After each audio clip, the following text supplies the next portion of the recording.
عسلامة، مرحبا بكم. وصفتنا اليوم خبزة بسكوي بالشوكولا. نودكم ولا نشهيكم ان شاء الله تكون تعجبكم الوصفة. تبعوني على قناة كويزين مريوة. مكونات وصفة اليوم عندي هوني 2 باكوات بسكوي النوعية هذه، كل واحد باش يحب يعملها.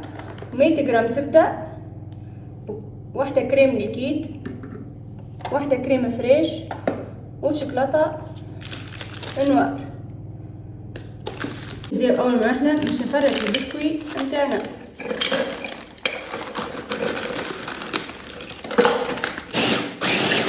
فرحت الباكوين البسكوي نتاعي باش نضيف عليهم 100 جرام زبده، باش نحركهم ندخل الزبده في البسكوي نفرفرهم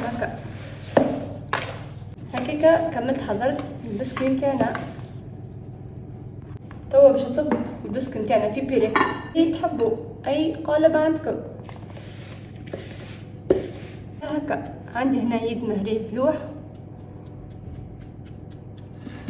نستويها بالباهي. بعد ما كملت حضرت الفرشة البسكوي نتاعنا، سريت 6 طيبة شوكولاتة باش نحل فيهم هيكي الكريم ليكيد، مش نضيفها على الشوكولاتة، مش نضيف الحكة كريم فريش ونحركهم مع بعضهم. بعد ما كملت حركت المكونات نتاعي باش نضيفهم على هيك البسكويت ونفرشها. تو كملت فرشت الخبزة نتاعي باش نخليها تبرد في الفريجيدير.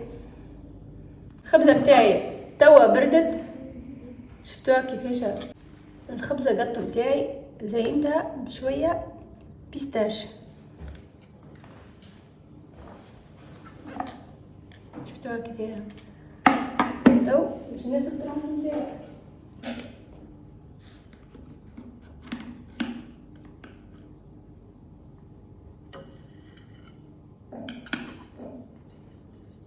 نودكم ونشاهيكم.